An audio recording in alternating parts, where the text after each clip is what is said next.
안녕하십니까? 내년이면 환갑이 되는 평범한 회사원이자 한 집안의 가장이 되는 사람입니다. 제가 얼마 전 이 나이에 아들을 하나 얻었습니다. 환갑인 나이에 아들을 얻게 됐다고 하면 어떤 이는 능력도 참 좋다며 늦둥이 얻은 걸 축하해주기도 했답니다.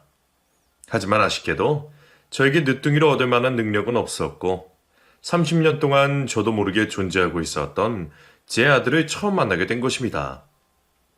그렇다고 해서 또 그 아들이 혼의 자식이냐? 그것도 아니랍니다. 오늘은 딸만 둘이었던 저에게 어쩌다 30살인 아들을 하루아침에 얻게 되었는지 그 사연을 한번 써보내도록 하겠습니다. 제 사연이 꼭 채택이 되어 여러분들에게 들려드릴 수 있는 기회가 생겼으면 하네요. 사실 저는 결혼을 2번 한 사람입니다.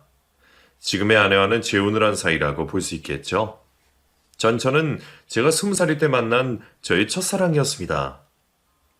전처의 첫사랑도 저일 만큼 저희는 아주 어린 나이에 만나 오랜 시간 연애를 해왔습니다. 전처와 저는 성격이 반대였지만 쿵짝이 참 잘 맞았습니다. 생긴 것도 남들이 남매라고 생각할 정도로 닮았고 좋아하는 것들도 싫어하는 것도 비슷한 저의 천생연분이었죠. 그리고 전처는 그 시절 기나긴 저의 군생활도 기다려주고 교통편이 편리하지도 않은 와중에도 매번 멀리까지 면회도 꾸준히 와줬었습니다. 연애를 하는 동안 저희 사이에는 단 한 번의 마찰도 일어나지 않았습니다. 제가 거의 져주는 편이기는 했지만 그만큼 잘 맞는 편이 많았거든요. 그러니 저는 당연히 이 사람과 결혼을 해야겠다고 생각을 하고 있었습니다. 그런데 연애 내내 전처가 입버릇처럼 하던 말이 있었습니다. 나는 무조건 돈 많은 남자랑 결혼할 거야. 그러니까 너 나랑 결혼하고 싶으면 돈 많이 벌어야 돼? 알았지? 처음에는 아내가 야무지고 깍쟁이 같은 성격이기도 하고 제가 취업 준비생이니 저의 미래를 위해서 그냥 하는 말인 줄 알았습니다. 그런데 알고 보니 그 말은 아내의 진심이 100% 담긴 말이었습니다. 그걸 알게 된 계기는 제가 공무원을 준비하려고 할 때였습니다. 야, 너 왜 공무원 준비를 해? 공무원으로 돈 벌어봤자 얼마나 번다고 공무원 준비를 하냐고. 내가 누누이 말했지. 나 돈 못 버는 남자랑은 결혼 안 할 거라고 했잖아. 너 공무원 할 거면 나랑 헤어져. 제이야, 그 말이 진심이었어? 아무리 그래도 우리 20살 때부터 지금까지 6년이나 만났는데 그 이후로 헤어지는 건 좀 아니지 않아? 나는 공무원 정도면 괜찮은 직업이라고 생각하는데. 너나 괜찮겠지. 너한테나 괜찮겠지. 나는 그딴 직업 가지는 남자랑 결혼 못해. 너 내 입에서 헤어지자는 말 나와도 이런 식으로 나온다 이거지? 그럼 우리 진짜 헤어지자. 6년이란 세월이 무슨 소용이니? 어차피 결혼한 사이도 아닌데. 너랑 6년 동안 만난 시간이 조금 아쉽긴 하지만 난 지난 시간보다 앞으로의 시간이 더 중요해서 말이야. 다신 보지 말자. 아내는 정말 한치의 고민도 조금의 미련도 없이 저에게 이별을 통보하고 떠났습니다. 처음에는 어안이 벙벙하다더군요. 아내를 붙잡아야 할지 아니면 이별을 그대로 받아들여야 될지 판단이 서지 않았습니다. 그때 저희 어머니께서는 다른 여자를 찾아보라고 조언을 해주었습니다. 그런 이랑 살면 너만 고생이다. 쉽진 않겠지만 그런 애한테 미련 가지지 말고 공무원 준비해서 너랑 비슷한 여자 만나서 결혼하도록 해. 처음에는 엄마의 조언을 듣기로 했습니다. 공무원에 합격을 해서 저와 같은 공무원 일하는 여자를 만나면 저를 이해해 줄 거라고 생각을 했었죠. 그런데 사람 마음이란 게 그렇게 맘먹은 대로 되진 않았습니다. 당시 20살 중반밖에 안 됐던 저에게 6년이란 세월은 너무나도 긴 세월이었고 또 첫사랑을 쉽게 잊기란 쉽지가 않았습니다. 그래서 저는 결국 저를 떠나가 버린 아내를 찾아가 매달리기 시작했습니다. 제이야, 나는 너랑 못 헤어지겠어. 우리가 어떻게 이렇게 쉽게 헤어질 수가 있어. 차라리 내가 큰 잘못이라도 했으면 염치가 있어서라도 너를 붙잡지 않았을 텐데 이건 정말 아닌 것 같아. 너도 나 많이 사랑했잖아. 그러니까 나 다시 만나주면 안 되겠니? 그래. 나도 참 많이 사랑했지. 사랑했으니까 고무신도 거꾸로 안 신고 3년 동안 널 기다려줬겠지. 근데 네가 날 배신했어. 너 군대까지 기다려준 내가 돈 못 버는 남자랑은 결혼 절대 안 할 거라고 그렇게 말했는데 감히 네가 그걸 알고도 공무원이란 직업을 선택해? 이게 배신이 아닌 뭐야? 아내는 공무원에 하려는 저를 아주 괘씸한 사람으로 몰아붙였습니다. 아내가 계속 그러니 어느 순간부터는 공무원을 선택한 제가 정말 큰 잘못을 한 것처럼 느껴지더군요. 너는 다시 나를 만날 마음이 있기라도 해? 그럴 마음이 있다면 도대체 내가 어떻게 하면 다시 나한테 돌아와 줄지 말해줘. 내가 너 하라는 대로 다 할게. 말해 뭐해? 나랑 다시 만나고 싶으면 당장 그 공무원 준비 때려쳐. 너 머리도 좋은 애가 왜 그 머리를 썩히려고 그래? 공무원 하지 말고 대기업에 들어갈 수 있도록 해봐. 그럼 내가 너 다시 만나줄게. 대기업? 알겠어. 그럼 내가 공무원은 포기할 테니까 나 다시 만나줘. 죽이 되든 밥이 되든 네가 원하는 대기업에 들어갈게.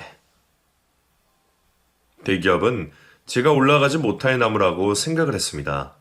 그리고 제 성격 자체가 경쟁을 하며 치열하게 사는 것보다 제게 주어진 내 할 일만 하면서 평화롭고 편하게 사는 게 저의 꿈이었습니다. 물론 공무원 일이 힘들지만 대기업보다는 편할 것 같아서 선택하게 된 것이었는데 저는 아내 때문에 결국 공무원을 포기하고 대기업 입사에 도전을 했습니다. 지금 시대도 대기업에 들어가는 게 쉽지 않았지만 저 때도 들어가는 게 쉽지는 않았습니다. 특히 저처럼 고등학교만 졸업하고 가진 게 아무것도 없는 사람은 더더욱 쉽지 않았죠. 그래도 아내와 했던 약속이 있었으니 대기업에 도전을 할 수밖에 없었습니다. 여자에 미쳐서 쉬운 길을 놔두고 어려운 길로 가려고 하다니. 이 애미 말은 안 듣고 귀엽고 여자 말만 듣는구나. 자식놈 키워봤자 소용이 없다는 말이 이 말이네.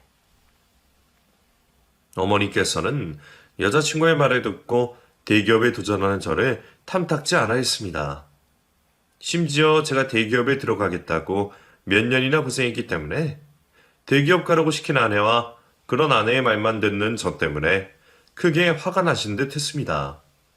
결국 몇 년 만에 대기업에 입사를 하게 되고 아내와 함께 결혼 허락을 받으러 어머니를 찾아갔을 때였습니다. 오래전부터 아내에 대해 안 좋은 감정만 가지고 계셨던 어머니는 단번에 저희의 결혼을 반대하셨습니다. 나는 이 결혼 허락 못한다.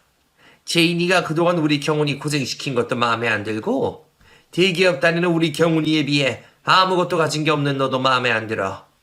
염치란 게 있으면 너는 우리 경훈이랑 결혼할 생각을 하지 말았어야 되는 거 아니니? 저는 어머니가 아내에게 상처가 되는 말만 내뱉으시며 반대를 하시는 걸 보고 아내가 걱정이 됐습니다. 아내가 당연히 기가 죽고 속상해할 줄 알았는데 아내는 오히려 그런 저희 어머니의 말에 코웃음을 치며 어머니의 말에 지지 않고 받아쳤습니다. 어머님, 말씀을 그렇게 하시면 안 되죠. 대기업 다니는 어머님 아들에 비해 제가 가진 게 없다고요? 어머님 아들이 어떻게 대기업에 들어갔는데요? 저 때문에 들어간 거 아닌가요? 경훈이를 낳은 건 어머님이겠지만 지금의 경훈이를 만든 건 저라고요. 왜 그걸 생각 못 하세요? 네가 우리 경훈이 닥달하지만 않았어도 우리 경훈이 스트레스 안 받고 공무원 하면서 편히 살을 수 있겠다. 네가 경훈이한테 대기업이니 어쩌니 이상한 소리를 해야 돼서 우리 애가 몇 년 동안 고생을 하지 않았냐. 그리고 네 말 때문에 대기업에 들어간 건 맞아도 어쨌든 우리 경훈이 노력 때문에 들어간 건 사실 아니니? 어머님, 그 노력도 제가 없었으면 불가능한 노력이었어요. 경훈이 애는 인생을 쉽게 살고 싶어 하는 애라 도전도 노력도 안 하는 사람인데 제가 정신 개주시켜 놓은 거라고요. 어머니와 아내는 저를 두고 한참을 싸웠습니다. 이러다가는 아내와 결혼식 근처에도 가지 못하겠다 싶었는데 어떻게 엄마에게 결혼 허락을 받기는 했습니다. 엄마가 아내에게 백기를 든 것이죠.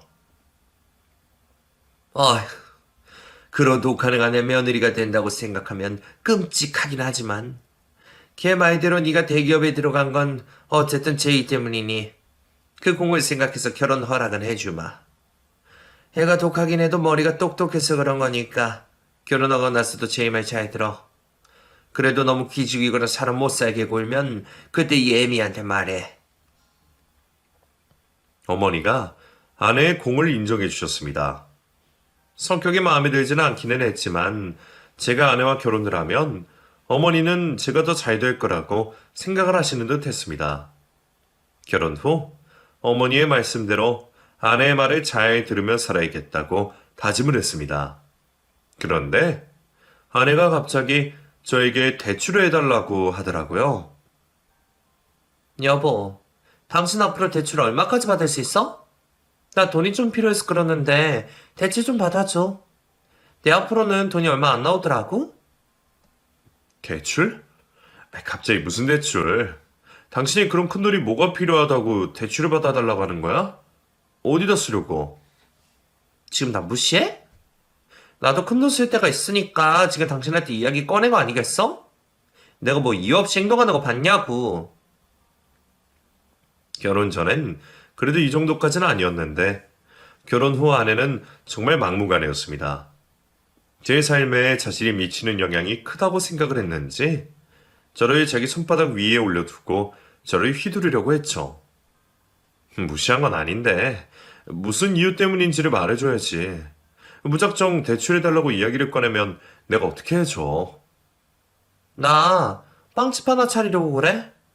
내 친구 동네에 종합병원이 하나 새로 생기는데 거기 1층에 괜찮은 자리가 있다고 하더라고? 친구가 거기에 빵집 차리면 장사 잘 될 거라고 해서 내가 들어가서 할 생각이야. 왜? 안 돼? 당신 빵도 만들 줄도 모르고 장사 같은 거 한 번도 안 해봤는데 대출까지 해가면서 빵집 차리기엔 너무 도박 아니야? 그리고 친구 말만 철석같이 믿고 그러기엔 너무 위험한데? 제가 조심성이 많은 것도 있지만 생전 빵 한 번 만들어 본 적 없고 빵도 안 좋아하는 사람이 빵집을 차린다고 하니 아내 말만 듣고 대출을 해주고 싶지는 않았습니다. 하지만 제 아내가 어떤 사람입니까? 시어머니 앞에서도 눈 하나 깜빡 안 하고 싸우던 위인이 아니겠습니까? 당신이 해달라고 하니까 일단 해주긴 하는데 하다가 영 아니면 바로 손 떼도록 해. 결국 저는 아내에게 제 이름으로 대출을 받아 빵집을 차려주고 말았습니다. 빵집을 차려주면서도 마음이 너무 찝찝했습니다. 아내가 똑똑한 사람인 건 알았지만 큰 돈이 걸려 있으니 불안한 건 어쩔 수 없더라고요. 그런데 아내는 불안해하는 저 보란 듯이 빵집을 잘 운영해 나갔습니다. 아내가 잘해서 그런 건지 아니면 빵집의 목이 좋았던 건지는 모르겠지만 빵집의 매출을 날로 상승해 갔고 전업주부였던 아내는 얼굴도 보기 힘들어질 정도로 바빠진 빵집 사장이 되었습니다. 여보, 당신 요즘 왜 이렇게 쇼핑을 많이 해? 이 화장품들은 또 뭐야? 당신 화장도 잘 안 하고 옷 사 입는 돈 아깝다고 옷도 안 사 입으면서 무슨 바람이 불었대? 여보, 작은 빵집이긴 해도 어쨌든 나도 사장이잖아. 사장이란 사람이 구질구질하게 가게를 지키고 있으면 사람들이 뭐라고 생각하겠어? 보여주기식이라도 나도 좀 꾸미고 다녀야 되지 않겠어? 빵집 사장이 된 아내는 생전 관심도 없던 본인 지장에 관심을 가지기 시작했습니다. 단벌 신사라고 해도 과언이 아닐 정도로 옷 한 번 사 입는 꼴을 보여준 적이 없던 아내는 주말만 되면 백화점으로 달려가 옷들을 사 입었고 결혼식 날 말고는 화장 한 번 하지 않던 아내는 매일같이 얼굴에 분칠을 하기 시작했습니다. 처음에는 아내의 예쁜 모습을 볼 수 있게 돼서 좋았습니다. 제 눈에는 아내의 어떤 모습도 예뻐 보였지만 꾸미는 모습도 색다르게 다가오더라고요. 그런데 아내가 그렇게 자신을 꾸미고 치장하기 시작한 시점부터 사람이 달라지기 시작했습니다. 여보, 내가 다른 건 내가 다 할 테니까 빨래만 좀 해달라고 했잖아. 도대체 며칠째 빨래를 쌓아두고 있는 거야? 입으로 하나도 없네. 바빠서 그래, 바빠서. 그리고 당신 옷은 당신이 빨아서 챙겨 입어. 당신은 바깥일 하는 사람한테 집안일을 시키고 싶어? 당신만 바깥일해? 나도 밖에서 일한다고. 그래 당신은 직원 써서 나보다 시간도 많으면서 왜 집안일에 손 하나 까딱을 안 해? 당신은 평범한 회사원이고 나는 사업하는 사업가잖아. 어떻게 당신 같은 일개 회사원이 나랑 비교를 해? 어이없네 진짜. 아내도 일을 하고 저도 일을 하니 집안일은 나눠서 하면 된다고 생각을 했습니다. 하지만 아내는 겨우 병원 안에 있는 몇 평 안 되는 작은 빵집을 운영하는 거면서 사업한다는 명목하에 평범한 회사원인 저를 무시하며 집안일에 완전히 손을 떼버렸습니다. 그뿐만이 아니었습니다. 여보, 다음 주 주말에 어머니 생신이라서 가족들끼리 간단히 저녁 식사하기로 했으니까 그렇게 알아둬. 그리고 선물은 그냥 용돈으로 드리는 걸로 하자.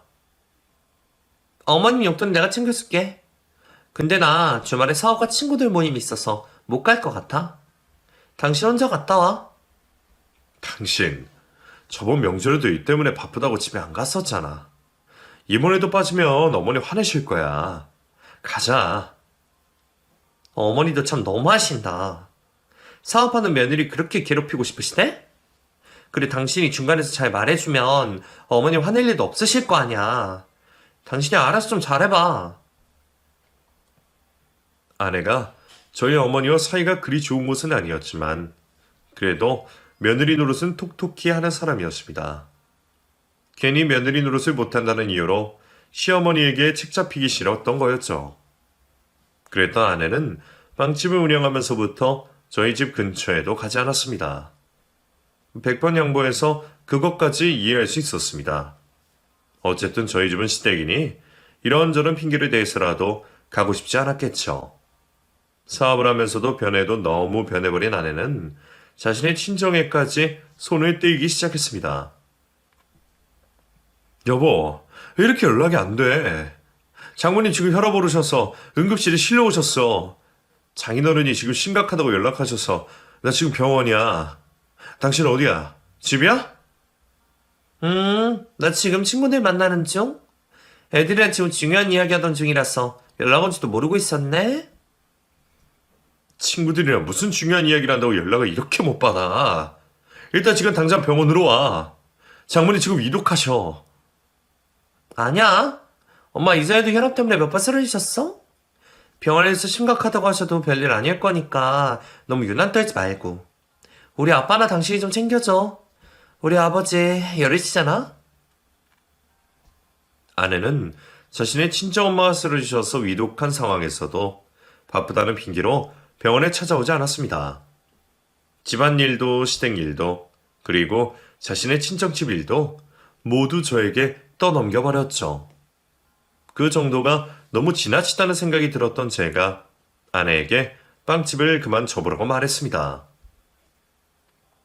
당신 이럴 거면 그 빵집 다른 사람한테 넘겨줘. 당신 그 일 시작하고 바빠진 거 어느 정도는 인정할게. 그런데 가족들도 내팽개칠 정도로 바쁘게 지낼 일이냐고. 내가 볼 때 당신 빵집 때문에 바쁘다고 하는 거 다 핑계야. 당신 지금 헛짓거리하고 다니고 있지. 내가 모를 줄 알아?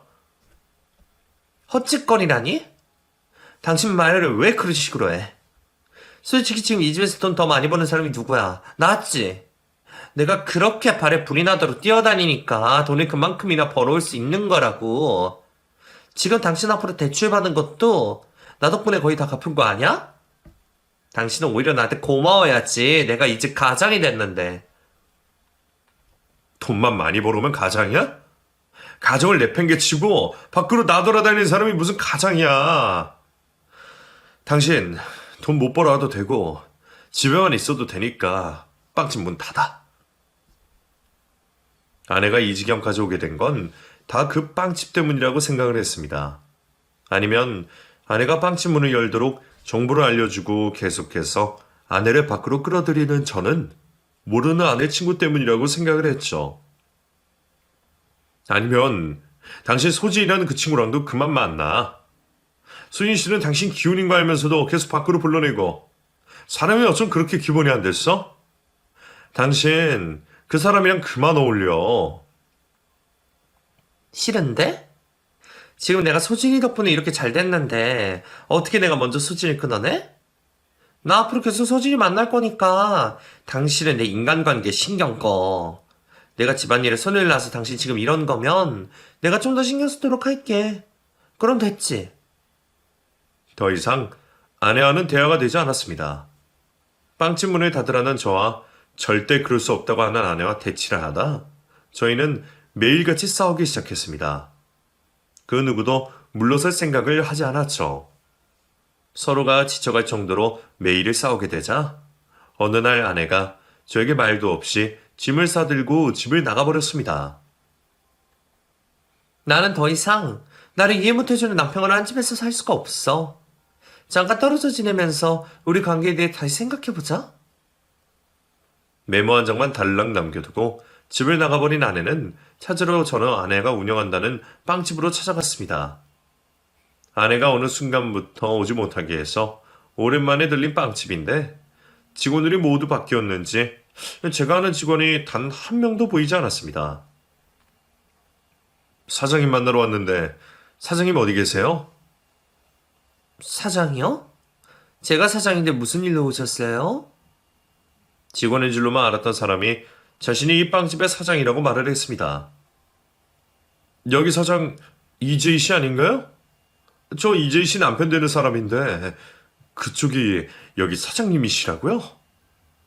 아, 이재 씨는 이전 사장님이신데요. 남편분이신데 그것도 모르고 계셨어요?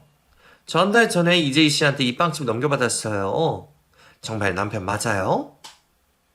빵집 사장이라는 사람이 오히려 저를 의심하고 드는 상황이 되고야 말았습니다. 저를 이상하게 보는 빵집의 새로운 사장님을 뒤로하고 저는 아내에게 계속해서 연락을 시도했습니다. 아내가 집에 나갔을 땐 아내를 잘 달래주고 몇 번 맞춰주다 보면 다시 돌아올 거라고 생각을 했습니다. 대화를 하면 해결될 일이라고 생각을 했죠. 그런데 아내가 저 몰래 빵집을 다른 사람에게 넘기고 사라져버린 거라면 이건 단순한 문제가 아니라고 생각을 했습니다. 일주일 넘게 아내에게 연락을 시도하고 아내의 행방을 찾아 헤맸습니다. 제가 거의 아내를 괴롭히다시피 연락을 하니 결국 아내가 집으로 돌아왔습니다. 우리 시간을 좀 가지면서 우리 관계에 대해서 좀 더 생각을 해보자고 했잖아. 왜 내 말을 무시해? 왜 이렇게 사람을 괴롭히냐고? 당신 빵집 다른 사람한테 넘겼던데 무슨 일이야? 왜 나한테 말도 없이 다른 사람한테 빵집을 넘긴 거야? 그걸 왜 당신한테 말해야 돼? 그 빵집 내 빵집이지 당신 빵집 아니야. 사장인 내가 넘긴다는데 당신이 왜? 그리고 당신 어차피 내 빵집에 관심도 없었잖아. 왜 이제 와서 참견질이야?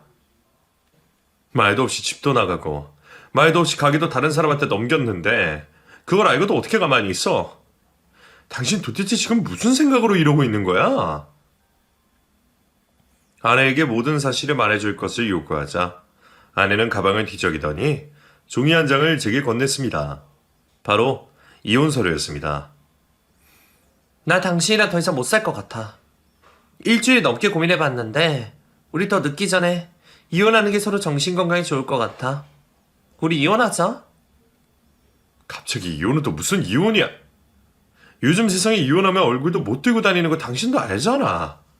그리고 우리 사이에 무슨 문제가 있었다고 이혼을 해. 지금은 이혼이 아무것도 아닌 시대지만 제가 이혼할 때만 해도 이혼을 하면 저뿐만 아니라 저희 가족도 동네에서 얼굴을 못 들고 다닐 정도로 부끄러운 일이었습니다. 그런데 아내는 그런 이혼을 너무 쉽게 이야기를 꺼냈습니다. 우리 사이에 왜 문제가 없어? 눈만 마주치면 해결 못할 일로 싸우는 것도 그래. 당신이 내일 이해 못해줘서 그렇게 된 거잖아. 나는 내일을 이해 못해주는 당신이랑 더 이상 살 수가 없어. 이렇게 살다가는 숨막혀 죽을 것만 같다고. 우리 대화만 더 나누면 해결할 수 있는 일이야. 솔직히 당신 빵집 하기 전까지는 우리 사이에 문제가 전혀 없었어. 당신이 빵집 한다고 밖으로 나들면서부터 우리 사이가 틀어진 거 몰랐어 그래? 이것 봐.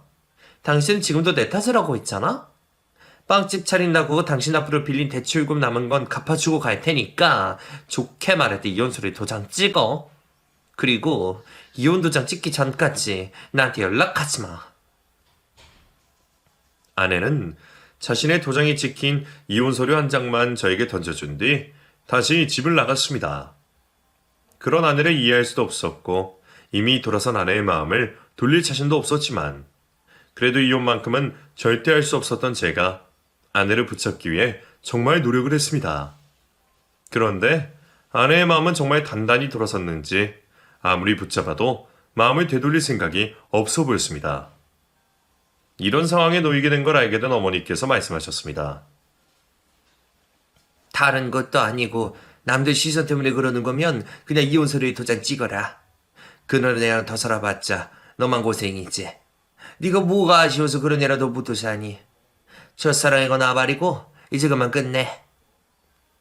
어머니를 포함해 저희 가족들 모두가 저의 이혼을 응원해 주신 덕분에 저는 아내가 던져준 이혼 서류에 도장을 찍을 수 있었습니다.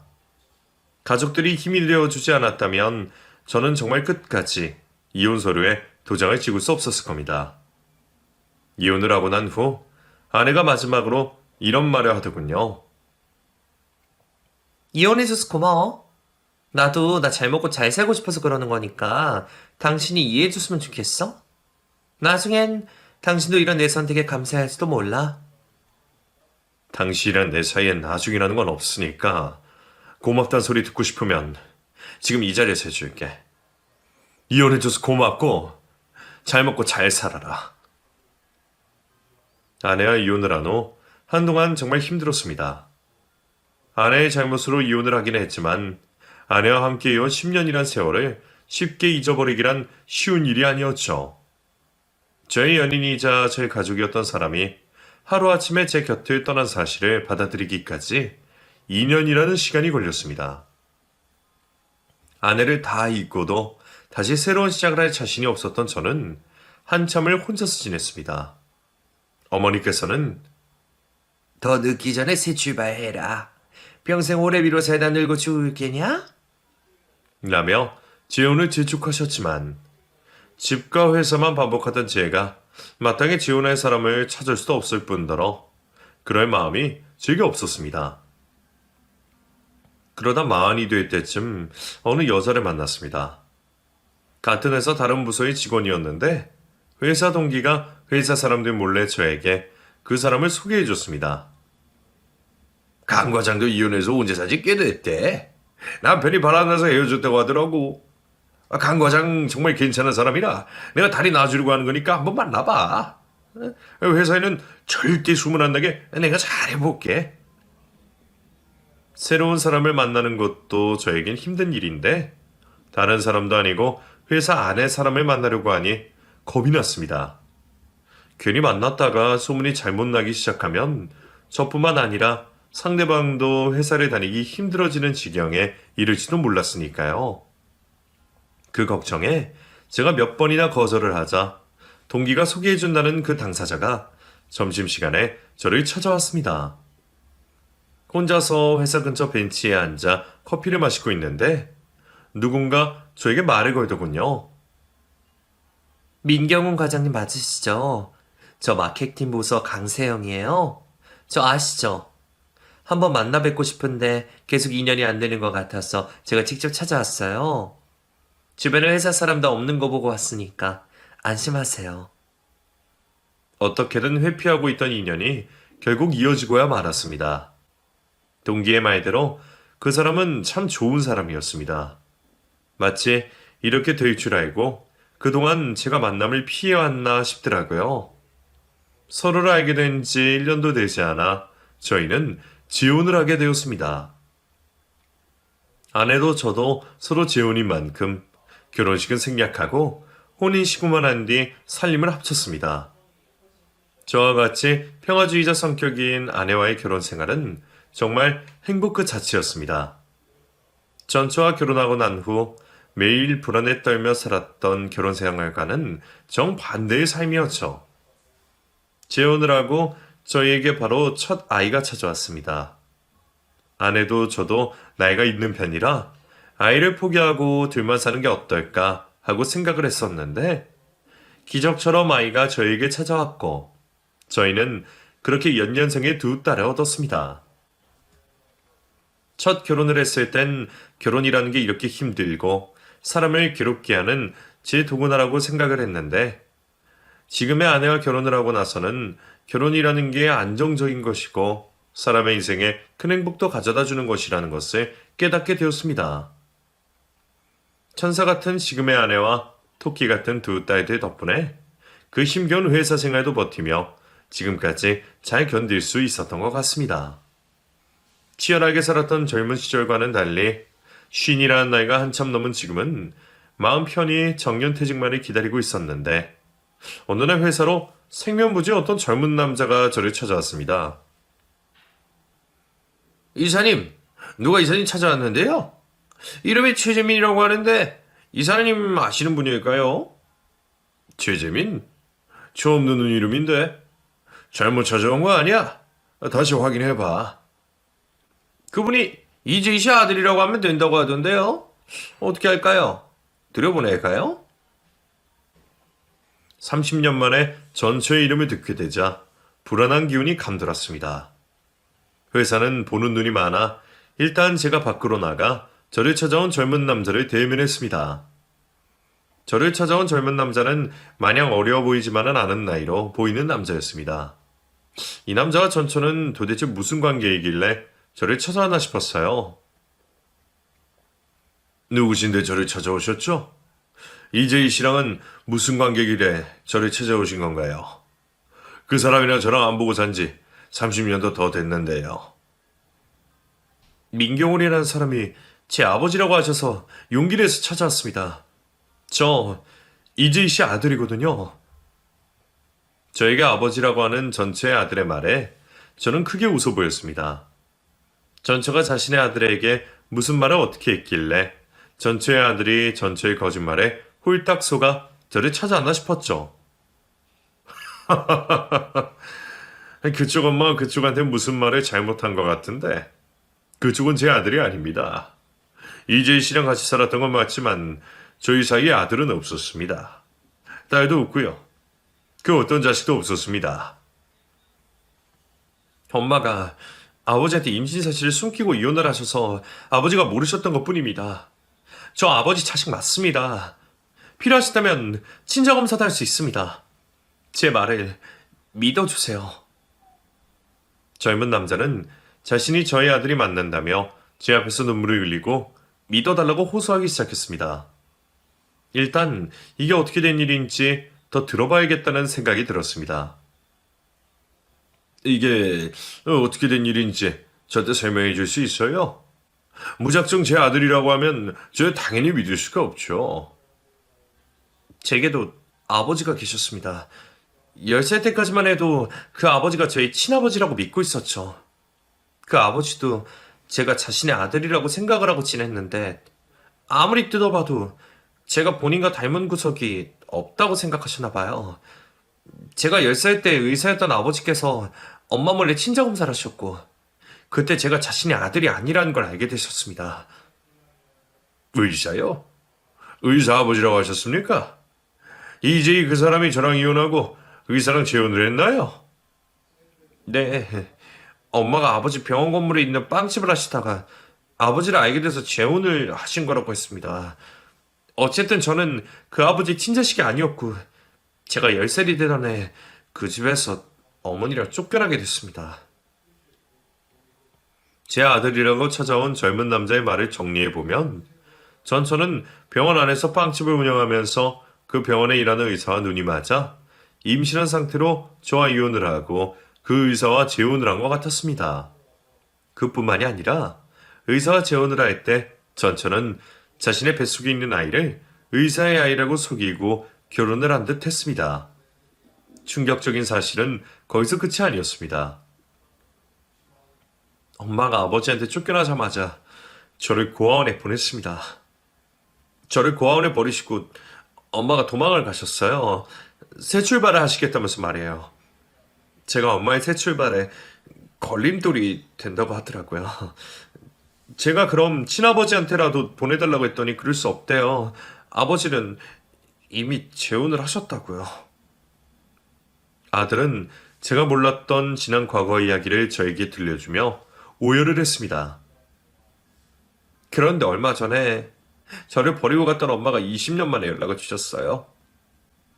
저를 버리고 간 엄마랑 평생 원망만 하고 살았었는데 그래도 다시 연락을 주니 너무 반갑더라고요. 그래서 한달음에 달려갔는데 알고 보니까 엄마가 췌장암에 걸려 죽기 직전이라 저를 찾으신 거였어요. 췌장암이라고요? 죽기 전에 연락을 준 거면 그럼 이재희 씨는 지금 어떻게 된 거예요? 엄마는 한 달 전에 돌아가셨어요. 저에게 친아버지가 누군지 알려주고 싶어서 연락을 하셨다고 하더라고요. 그래도 친아버지가 누군지는 알아야 되지 않겠냐면서요. 그리고 저보고 아버지한테 찾아가 보라고 하셨어요. 아버지라면 저를 받아주실 거라고요. 30년 만에 밝혀진 경악스러운 진실에 당혹스러움을 감출 수 없었지만 제 앞에서 자신의 입으로 진실을 밝히며 오열을 하고 있는 아들 앞에서 차마 당황한 티를 낼 수는 없어 먼저 아들을 달래주었습니다. 잘 찾아왔어요. 잘 찾아왔고 그동안 고생했어요.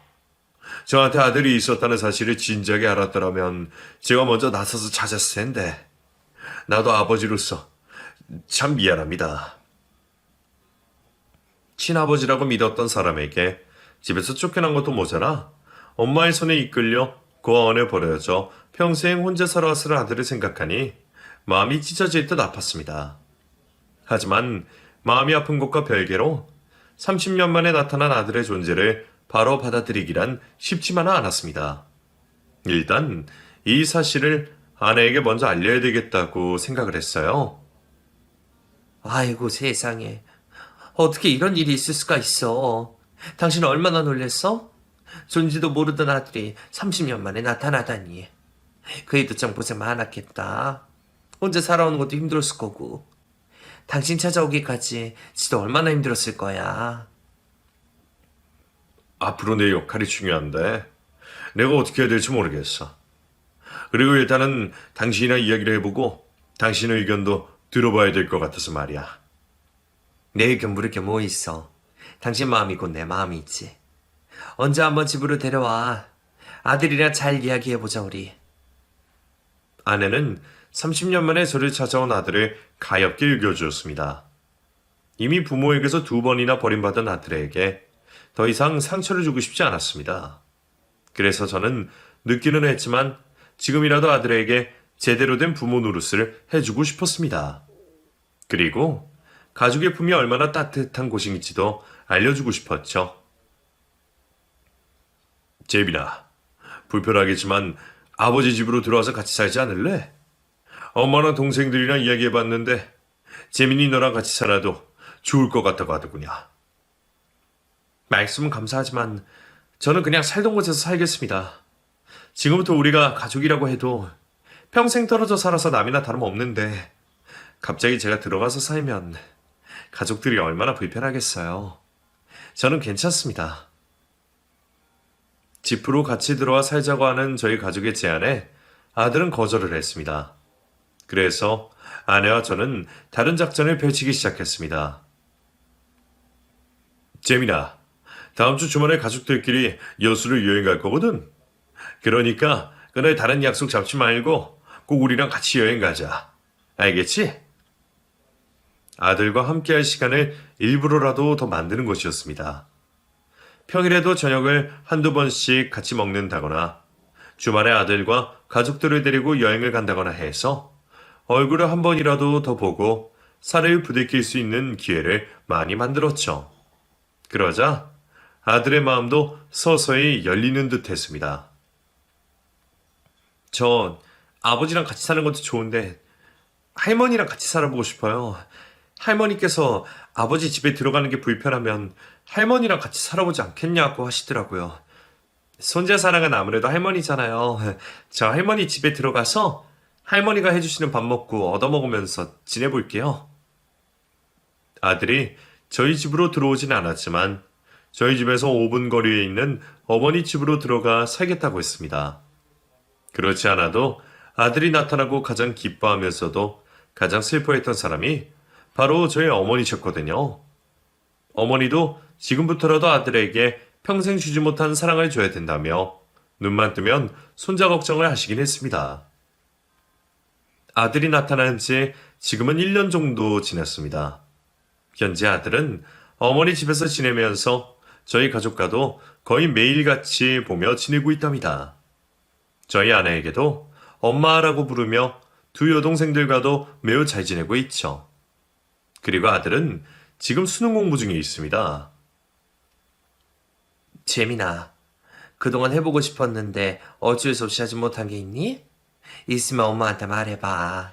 엄마가 재민이 너 하고 싶은 거 할 수 있도록 도와줄게. 저 지금이라도 대학에 가고 싶어요. 20살 때 친구들 다 대학 가는데 저는 돈이 없어서 못 갔거든요. 도와만 주신다면 저 지금이라도 공부하고 싶어요. 아내 덕분에 저희 아들은 30이 넘은 나이에 대학 갈 준비를 하고 있답니다. 30년 만에 나타난 아들이라 저도 그런 아들을 받아들이기가 쉽지 않았는데 피 한 방울 안 섞인 제 아들을 자신의 아들처럼 소중히 대해주는 아내에게 참 감사합니다. 그래서 저는 잠자리에 누울 때마다 아내에게 고맙다고 말하는데 아내는 그럴 때마다 이렇게 말했습니다.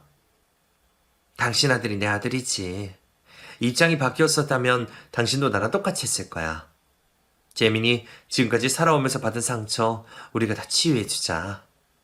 그리고 생각해보면 혼자서 잘 자라준 든든한 아들이 하늘에 뚝 하고 떨어진 거나 마찬가지인데 얼마나 감사한 일이야, 안 그래? 아들이 나타나기 전까지는 퇴직을 하면 아내랑 같이 귀농해서 소소하게 텃밭이나 가꾸고 살아야겠다고 생각을 했습니다. 하지만 아들이 나타난 이후 저는 앞으로 제 삶의 계획을 몽땅 갈아엎어 버렸습니다. 아들이 대학을 가서 대학을 무사히 졸업할 때까지 저는 아들을 도와줄 생각입니다. 그리고 남은 인생 동안 제 아들에게 그동안 주지 못했던 사랑과 하지 못한 아비 노릇을 할 생각이랍니다. 물론 평생 아내를 아끼고 사랑하며 살겠다는 계획은 바뀌지 않고 여전하답니다. 여기까지 오는 과정은 결코 쉽지 않았지만 결론적으로 보면 저는 참 복받은 삶인 것 같습니다. 제 이야기를 써내려오면서 몇 번이나 눈물을 흘린지 모르겠네요. 여러분들, 저희 가족에게 많은 응원의 말씀 부탁드립니다. 그리고 여러분들의 가정에도 평안이 깃들기 기도하겠습니다. 감사합니다.